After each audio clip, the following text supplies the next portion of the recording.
ओम नमः शिवाय। हर हर Mahadev. HS Bhardwaj YouTube channel पर आप सभी का स्वागत है। दोस्तों, गर्भवती महिलाओं को कुछ बातों का ध्यान रखना है।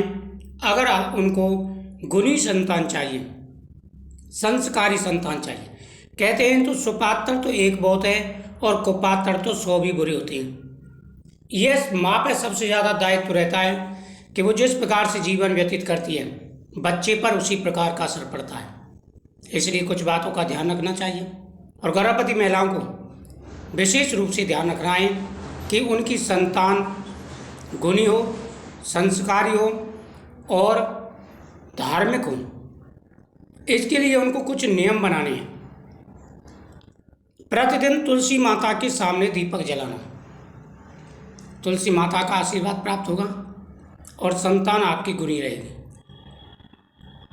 आपने देखा था और भक्त प्रहलाद थे, कयादु के पेट में थे, तो कयादु राक्षस पत्नी होते हुए भी और भगवान की पूजा पाठ पर उन्होंने ध्यान दिया, उनकी बातें सुनी, कीर्तन सुना, तो भक्त प्रहलाद जैसा पुत्र पैदा हुआ। तो इसलिए आपको क्या करना है, थोड़ी देर अपने मुख से उच्चारण करना है भगवान का नाम, अपने मुख से उच्चारण करना है भगवान का नाम जोर जोर से कम 108 बार प्रतिदिन। इससे बच्चा सुनेगा और उस पर प्रभाव पड़ेगा।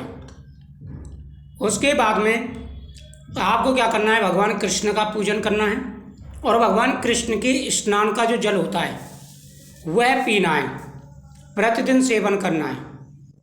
साथ ही ओम देवकी सुत गोविंद वासुदेव जगतपते देहि में तनयम कृष्णम त्वामहं शरणं गतः। इस मंत्र का जाप करने से भगवान का आशीर्वाद प्राप्त होता है और मनचाही संतान की प्राप्ति होती है। नियमित रूप से ये उपाय करना। साथ ही नारियल, जो कच्चा नारियल होता है पानी वाला, वह आपको लगातार खाना है 3रे महीने तक। उसके अंदर अगर बीज निकलता है तो उसका सेवन करना है, लेकिन बीज कैसे खाना है इसका भी ध्यान रखना है। चबा करके आपको बीज नहीं खाना है। जो भगवान के स्नान का जल है या फिर गाय के दूध के साथ में, वह बीज आपको साबुत निगलना है, चबा के नहीं खाना है। उसके अलावा नियमित रूप से भगवान शिव की पूजा करते रहें। बेलपत्र पर ओम नमः शिवाय लिख करके भगवान शिव को जरूर समर्पित करते रहें। इससे आपका भाग्य बदलेगा, किस्मत का साथ मिलेगा और आपके इच्छा अनुसार, आपके जैसे आप संतान चाहते हैं वैसी संतान की प्राप्ति होगी। जैसे आप संतान चाहते हैं उसी प्रकार की संतान की प्राप्ति होगी। इन बातों का विशेष रूप से ध्यान रखें। साथ ही गौ माता का पूजन करें, गौ माता की पूजा जरूर करें। हफ्ते में एक दिन गौ माता को रोटी खिला करके आएँ अपने हाथ से। गौ माता को आप हरी चीज़ें खिलाएं, पालक हुआ और बथुआ हुआ, ऐसी चीज़ें खिलाएं। इससे गौ माता का आशीर्वाद प्राप्त होगा। अगर आप ये उपाय करते हैं तो आपको कई प्रकार के लाभ मिलेंगे। तो इन चीज़ों का प्रयोग करें और भगवान कृष्ण के सामने केले का फल चढ़ा के खाएं। केले का फल और नारियल, ये 2 चीज़ें भगवान के सामने चढ़ा करके अगर आप खाते हैं तो लड़के के योग बन जाते हैं। ये आपको 3 महीने से पहले खाना है, 3 महीना पूरा होने से पहले, तो लड़के के योग बन जाते हैं।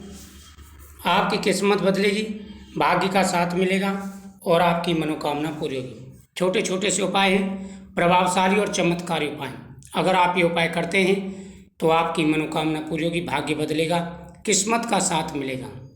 तो माता तुलसी के सामने आप ये उपाय करेंगे, भगवान कृष्ण के सामने ये उपाय करेंगे तो आपको बहुत ज़्यादा लाभ मिलेगा, भाग्य चमक जाएगा आपका और आपकी मनोकामना अवश्य पूरी होगी। वीडियो को शेयर करें, चैनल को सब्सक्राइब करें। जय श्री कृष्ण।